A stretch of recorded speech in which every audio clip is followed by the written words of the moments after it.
இப்பொழுது நாம் கர்த்தருடைய வார்த்தைகளை தியானிக்க போகிறோம்.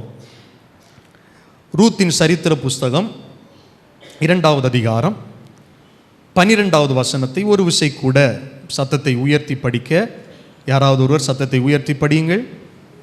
ரூத், உன் செய்கைக்கு தக்க பலனை கர்த்தர் உனக்கு கட்டளையிடுவாராக. இஸ்ரவேலின் தேவனாகிய கர்த்தருடைய செட்டைகளின் கீழ் அடைக்கலமாய் வந்த உனக்கு அவராலே நிறைவான பலன் கிடைப்பதாக என்றான். ஹல்லேலூயா. நேற்றைய தினம் வாக்குத்தத்த ஆராதனையில் இந்த வசனத்தை நாம் கொஞ்சத்தை தியானித்தோம்.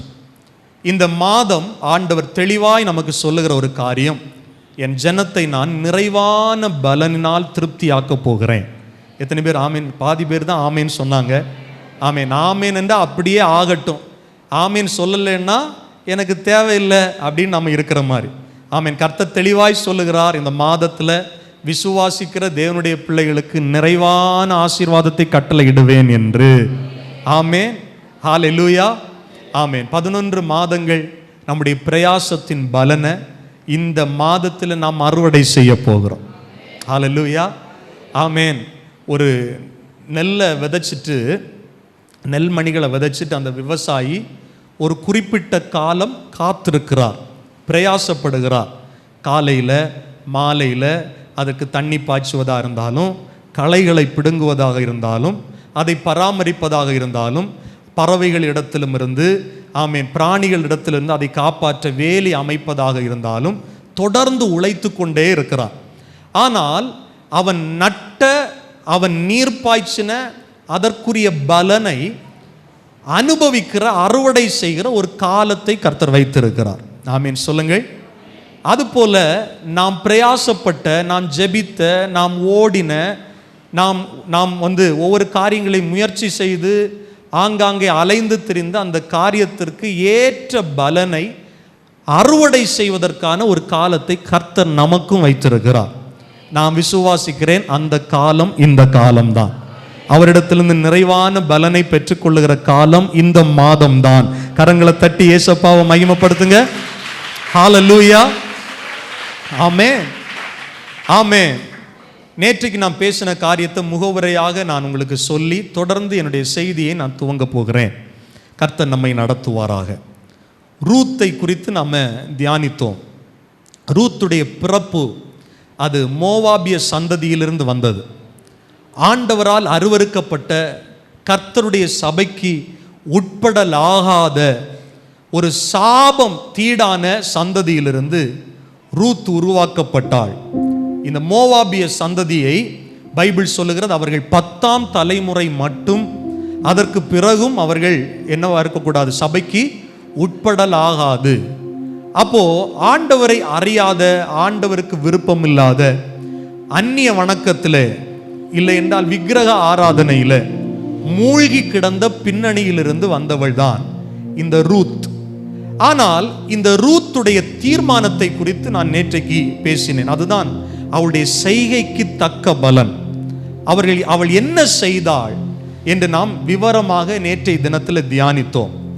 அவள் சபிக்கப்பட்ட சந்ததியில் பிறந்திருந்தாலும், தேவனை அறியாத குடும்பத்தில் பிறந்திருந்தாலும், அவள் வாழ்க்கைப்பட வந்த வீட்டில் கர்த்தரை குறித்த அறிவு அவளுக்கு வந்து விட்டது.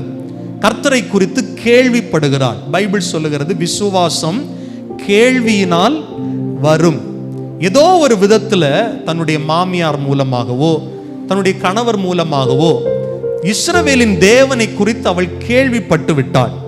கேள்விப்பட்ட பிறகு அவளுடைய வீட்டில் இழப்பு வருகிறது. இழப்பு வந்ததற்கு பிறகு மாமியார் அவருடைய சொந்த தேசத்திற்கு, பெத்லெகேம் தேசத்திற்கு திரும்ப போகும்போது 2 பேர்ட்டையும் சொல்றாங்க, நீங்க போயிருங்க அம்மா, உன் தகப்பன் வீட்டுக்கு போயிருங்க, உங்களுடைய வழிபாட்டுக்கு திரும்ப போயிருங்க, என்னோடு வந்தா உங்க வாழ்க்கை நல்லா இருக்காதுன்னு விரட்டுன போது கூட ஒரு மருமகள் போய்விட்டாள், ஓர்பாள். ஆனால் ரூத்தை குறித்து பைபிள் சொல்லுகிறது, ரூத்தோ தன்னுடைய மாமியாரை விடாமல் பற்றி கொண்டாள். ஆமேன். நான் உன்னை கேள்விப்பட்டேன், இஸ்ரவேல் தேவன் உண்மையான தேவன் என்று கேள்விப்பட்டேன். இஸ்ரவேலிலே ஆராதிக்கிற கர்த்தர் தான் அவர் உண்மையானவர், அவர் பெரியவர், அவர் பரிசுத்தர், அவர்தான் ஜனங்களை ஆசீர்வதிக்கிறவர், அவர்தான் ஜனங்களை உருவாக்கினவர், வானத்தையும் பூமியையும் உண்டாக்கினவர் என்று கேள்விப்பட்டேன். அதனால நான் இனி அவரை விடுவதாக இல்லை. என்னுடைய பிறப்பு ஒருவேளை சாபத்தில் இருக்கலாம், என்னுடைய பின்னணி ஒருவேளை கர்த்தருக்கு பயப்படாத சந்ததியாக இருக்கலாம். ஆனால் நான் வாழ வந்த இடத்துல ஆண்டவரை குறித்து கேள்விப்பட்டு விட்டேன். இனி வாழ்வோ சாபோ, சுகமோ துக்கமோ, பிரச்சனையோ நல்லதோ, என் நல்லது கெட்டது எது வந்தாலும் இனி நான் கர்த்தரை விடுவதாக இல்லை என்று மாமியாரையும் விடாமல் பற்றி கொண்டாள்.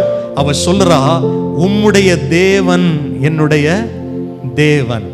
ரட்சிப்பு எப்படி உண்டாகிறது என்றால், ஒரு மனிதன் இயேசு கிறிஸ்துவை சொந்த ரட்சகராக ஏற்றுக்கொண்டு அவர்தான் உண்மையான தெய்வம் என்று இருதயத்தில் விசுவாசித்து அவர் என்னுடைய பாவங்களை மன்னித்தார், என்னுடைய சாபங்களை மாற்றினார், எனக்காக இயேசு இந்த பூமிக்கு வந்தார், எனக்காக இரத்தம் சிந்தி மரித்தார், எனக்காக கல்வாரி சிலுவையிலே அவர் காயப்பட்டு மரித்தார், அடக்கம் பண்ணப்பட்டார், வேத வாக்கியம் சொல்லுகிறபடி மூன்றாவது நாள் அவர் உயிரோடு எழும்பினார், அவர் இன்றைக்கும் சதா காலம் உயிரோடு இருக்கிற மெய்யான தேவன் என்று இருதயத்தில் விசுவாசித்து நாவினால் அறிக்கை செய்யும் போதுதான் ஒரு மனிதன் ரட்சிக்கப்படுகிறார்.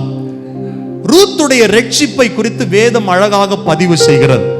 அவள் இஸ்ரவேல் தேவனை கேள்விப்பட்டது மாத்திரமல்ல, அவரை விசுவாசித்தது மாத்திரமல்ல, அவளுடைய வாயினால் அதை அறிக்கை பண்ணுகிறாள். என்ன சொல்றா? உம்முடைய தேவன் இனி என்னுடைய தேவன். இந்த விசுவாச அறிக்கையை கர்த்தர் கவனித்தார். அதுதான் போவாஸ் சொல்லும்போது ஒரு வார்த்தையை சொல்லுகிறார், உன்னுடைய செய்கைகள் எல்லாம் உன்னுடைய கணவன் மரித்து போனதையும், உன்னுடைய மாமியாருக்கு நீர் செய்த நன்மையையும், நீ அறியாத இந்த தேசத்திலே வந்ததையும், நீ செய்த எல்லா நன்மைகளும் எனக்கு விவரமாய் சொல்லப்பட்டது என்று ரூத்தை குறித்து போவாஸ் சாட்சி கொடுக்கிறார். நல்ல கவனிங்க, நாம் ஆண்டவருக்காக செய்கிற தீர்மானங்கள், ஆண்டவருக்காக எடுக்கிற பிரயாசங்கள், அது முயற்சிகள். ஒரு சின்ன ஊழியத்தை நீங்க நம்ம சபையில செய்து கொண்டிருந்திருக்கலாம், இல்லைன்னா உங்க வீட்டில் நீங்க ஜெபிக்கிற ஜபங்களாக இருக்கலாம். வேத வசனம் சொல்லுகிறது, கொர்நேலியுவை குறித்து சொல்லுகிறது, அவனுடைய ஜபங்களும் தான தர்மங்களும் கர்த்தருடைய சமூகத்திலே நினைப்பூட்டுதலாய் போய் சேர்ந்தது. ஒரு தேவ தூதனை அவனுடைய வீட்டிற்குள்ளாக கொண்டு வந்தது. அப்ப நாம செய்கிற எல்லா காரியங்களும் விவரமாக கர்த்தருடைய சமூகத்திலே சொல்லப்படுகிறது என்பதை நீங்களும் நானும் ஒரு நாளும் மறந்து போகக்கூடாது. ஹல்லேலூயா. ரூத்துடைய காரியங்கள் எல்லாம் விவரமாய் போவாசுக்கு தெரிவிக்கப்பட்டது என்று எழுதப்பட்டிருக்கிறது. அதுபோல நம்முடைய காரியங்கள் எல்லாம் விவரமாய் ஆண்டுடைய சமூகத்தில் இருக்கிறது. அவருக்கு மறைவாய் எதுவுமே இல்லை. கரங்களை உயர்த்தி ஒரு அல்லேலூயா சொல்லுங்க பார்க்கலாம். ஆமேன். இவ பஞ்சம் பொழைக்க தேடி பெத்லேஹேமுக்கு அப்பத்தின் வீட்டுக்கு வந்து கதிர்களை பொறுக்குவதற்காக அவ போறா. நாம நேற்றைக்கு வாசிச்சோம், தியானிச்சோம். தற்செயலாய் அந்த வயல் யாருடைய வயலாயிருந்தது? போவாசுடைய வயலாயிருந்தது. நம்ம வாழ்க்கையில் நடைபெறுகிற காரியம் தற்செயலா அல்ல. நமக்கு அது தோணலாம், இது தற்செயலா நடக்குது. இல்லை, கர்த்தருடைய திட்டத்தின்படி அது நடந்து கொண்டிருக்கிறது. ஏன்னா நம்முடைய செய்கைக்கு ஏற்ற பலனை கர்த்தர் நமக்கு தருவார். ஆமென் சொல்லுங்க. ஒருவேளை நீங்களும் போகிற வழிகளில் ஆண்டுடைய பாதையில் தான் உண்மையாய் நீங்கள் நடப்பீர்கள் என்றால் மனிதருடைய கண்களில் கர்த்தர் தயவை உண்டு பண்ணுவார். அங்கிருந்த வேலைக்காரருடைய கண்களில் மாத்திரமல்ல, எஜமானுடைய கண்ணிலேயே தயவு கிடைக்கும்படி கர்த்தர் ரூத்துக்கு உதவி செய்தார், நன்மை உண்டாகும்படி செய்தார். ஆமேன். அவள் கதிர் பொறுக்குவதற்காக வந்தவளுக்கு அதிகம் கதிர்கள், இன்னும் அதிகமான மேன்மைகள் போவாசுடைய கரத்திலிருந்து அவளுக்கு கிடைக்கிறது. கரம் உயர்த்தி வரலில்லையா சொல்லுங்கள். நம்முடைய செய்கைகள், இந்த மாதத்தில் நம்முடைய செய்கைகளை சீர்தூக்கி பார்க்க வேண்டும். ஆமென். நாம் ஆண்டவருக்காக எடுத்திருக்கிற தீர்மானத்தில் உறுதியா இருக்கிறோமா? அவ சொல்ற ஒரு காரியம், மரணம் நம்மை பிரிக்கும் வரை. மாமி கிட்ட சொல்றா, ஒரு மாமியார் ஒரு மருமகளுக்கு இடையே இருக்க வேண்டிய ஒரு பந்தம், ஒரு உறவை குறித்து இங்க தெளிவாய் எழுதப்பட்டிருக்கிறது. நகோமியை போல, ரூத்தை போல ஒவ்வொரு வீடுகளிலும் மாமியார் மருமகள்கள் இருந்து விட்டால் ஆண்டுடைய ஆசீர்வாதத்தை பெற்றுக்கொள்வது எளிது. ஹல்லேலூயா. மாமியார தாயாரை போல நேசிக்கணும். ஆமென்.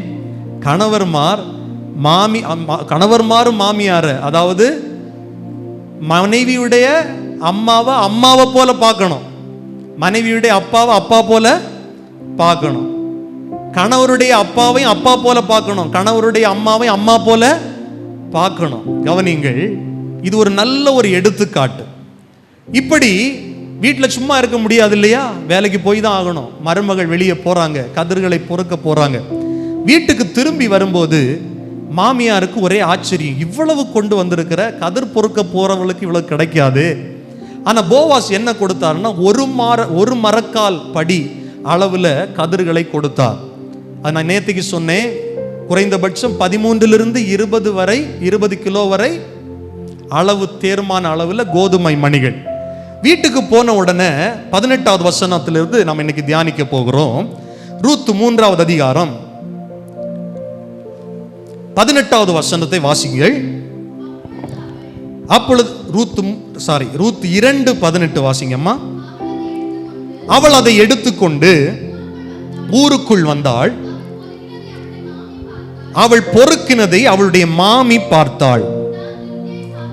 தான் திருப்தியாய் சாப்பிட்டு மீதியாக வைத்ததையும் எடுத்து அவளுக்கு கொடுத்தாள். நல்ல கவனிங்க, வயத்தை நிரப்புறதுக்காக கதிர் பொறுக்க போனவளுக்கு திருப்தியாய் சாப்பிட்டு மீதம் எடுக்கத்தக்க ஆசீர்வாதம் உண்டானது.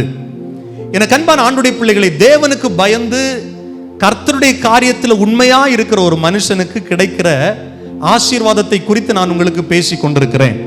ஒரு மனுஷனுக்கு கண்ணில் தயவு கிடைக்காதா? இன்னைக்கு ஒரு சாப்பாடு கிடைக்காதா? அப்படி என்று நினைத்து போன ரூத்துக்கு போவாசுடைய கண்களில் தயவு கிடைத்தது. அவன் சொன்னபடியே உன்னுடைய செய்கைக்கு தக்க பலனை கர்த்தர் உனக்கு கட்டளையிடுவாராக.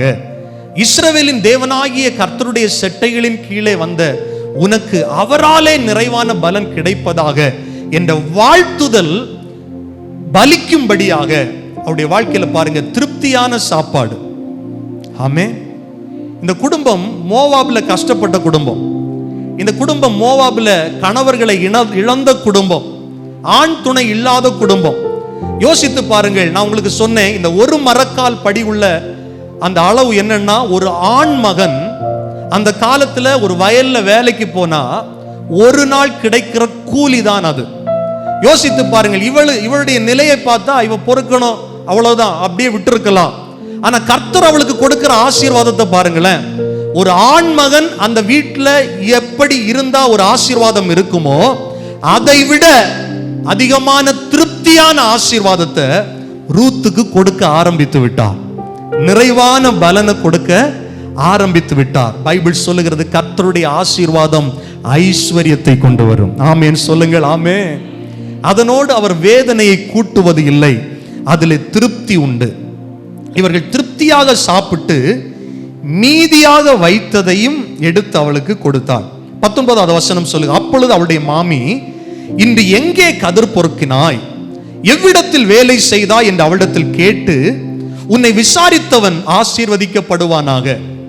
யாருன்னு அவ சொல்றதுக்கு முன்னாலே சொல்ற, ஆசீர்வதிக்கப்படுவானாக. ஏன்னா நீ வீட்டுக்கு கொண்டு வந்தது அவ்வளவு நிறைய கொண்டு வந்திருக்கிற, நான் எதிர்பார்க்கவே இல்லை, அவன் ஆசீர்வதிக்கப்படுவானாக என்றாள். அப்பொழுது அவள், இன்னாரிடத்தில் வேலை செய்தேன் என்று தன் மாமிக்கு அறிவித்து, நான் இன்று வேலை செய்த வயல்காரன் பேர் போவாஸ் என்றான். 20வது வசனம்.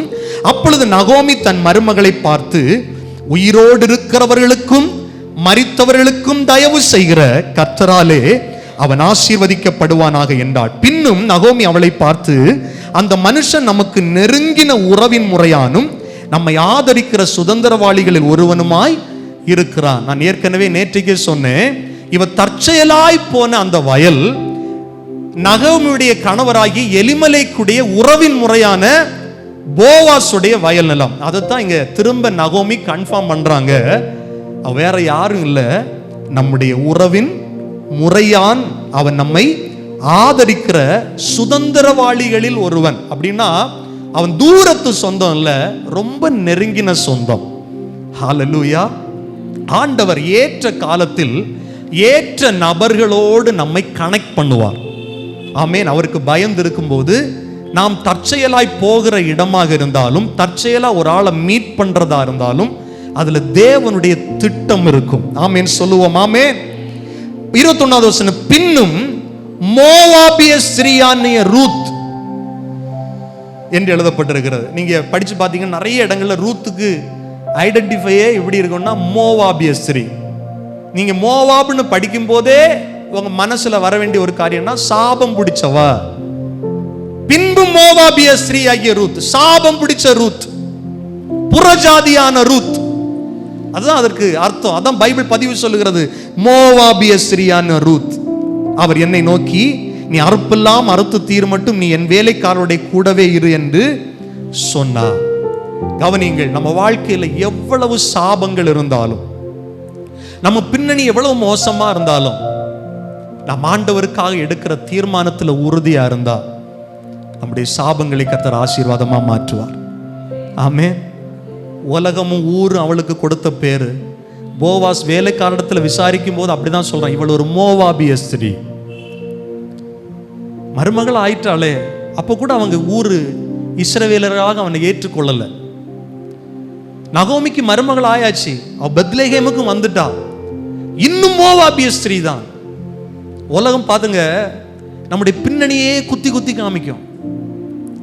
நம்ம ஆண்டவருக்குள்ளாக வந்ததுக்கு பிறகும், நீ அது செஞ்சவன் தானே, இது செஞ்சவன் தானே, நீ பாவி தானே, நீ ஏழை தானே, நீ விதவை தானே, இல்லை என்றால் ஒரு குடும்ப பின்னணியை சொல்லிச்சு, நீ இவன் தானே அவன் தானே, கேவலமா பேசும்.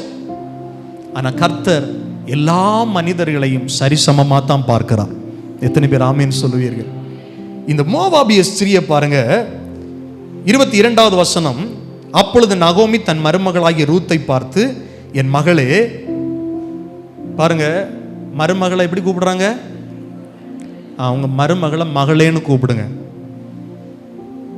மாமியார் அம்மான்னு கூப்பிடுங்க. ஆமே, மகளே, வேறொரு வயலிலே மனுஷர் உன்னை எதிர்க்காதபடிக்கு நீ அவன் வேலைக்காரருடைய போகிறது நல்லது.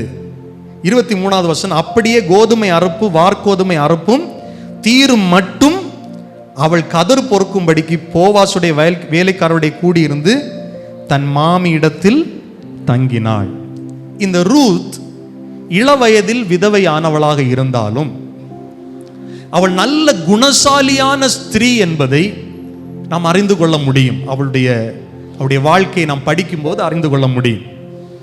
கவனிங்கள், நம்முடைய வாழ்க்கையில சில இழப்புகள், சில பிரச்சனைகள் மறுபடியும் பாவத்திற்கு நேராக சில மனிதர்களை இழுக்கிறது. ஆனா நல்ல கவனிங்க, எந்த பிரச்சனை வந்தாலும் நாம கர்த்தருக்குள்ள இருக்கிறத நம்ம குவாலிட்டிஸை காம்ப்ரமைஸ் பண்ணவே கூடாது. ஆண்டவர் நமக்கு கொடுத்திருக்கிற கிருபையின்படி, கர்த்தருடைய நமக்கு கொடுத்திருக்கிற போதனையின்படி, உலகத்தார போல நம்ம நேரத்துக்கு நேரம் மாறிக்கிட்டே இருக்கக்கூடாது. இந்த ரூத் கர்த்தரை அறிந்து பாருங்க, அந்த மாமியாரு கூட தங்கினாள் என்று வேதம் சொல்லுகிறது. மாமியார் சொல்லித்தான், மாமியார்ட்ட கேட்டுதான் வயல்வெளிக்கு போறா. வெளியே நடந்த காரியத்தை அப்படியே மாமியார் கிட்ட சொல்றா. மாமியார் சொல்றபடியே திரும்பவும் அங்கேயே வேலை பார்க்கிறா. மாமியார் கூடயே தங்குறா. ஹல்லேலூயா. கரங்களை உயர்த்தி ஹல்லேலூயா சொல்லுங்கள் பார்க்கலாம். 3வது அதிகாரம் 1 வசனம் சொல்லுகிறது, பின்பு அவள் மாமி ஆகிய நகோமி அவளை பார்த்து, என் மகளே, நீ சுகமாய் வாழ்ந்திருக்கும்படி நான் உனக்கு சௌக்கியத்தை தேடாதிருப்பேனோ. கொஞ்ச நாள் இப்படி போகுது, கொஞ்ச நாள் இவங்க சேர்ந்து வாழ்றாங்க. இப்ப மாமியாரு ரூத்தை கவனிக்கிறாங்க. அவர் இளம் பெண், அவளுக்கு ஒரு நல்ல வாழ்க்கையை நான் அமைத்து கொடுக்க வேண்டும். என்னை நம்பி வந்துட்டா, நம் தேவனை நம்பி வந்து விட்டாள். இப்ப இவளுக்கு ஒரு நன்மையை நான் செய்யணும். இப்ப யோசிக்கிறா. யோசித்துட்டு சொல்றா பாருங்க, 2வது வசனம், நீ போவாசின் வேலைக்காரர்களோட கூடி இருந்தாயே, அவன் நம்முடைய உறவின் முறையான் அல்லவா? இதோ அவன் இன்று ராத்திரி களத்திலே வார் கோதுமை தூற்றுவான்.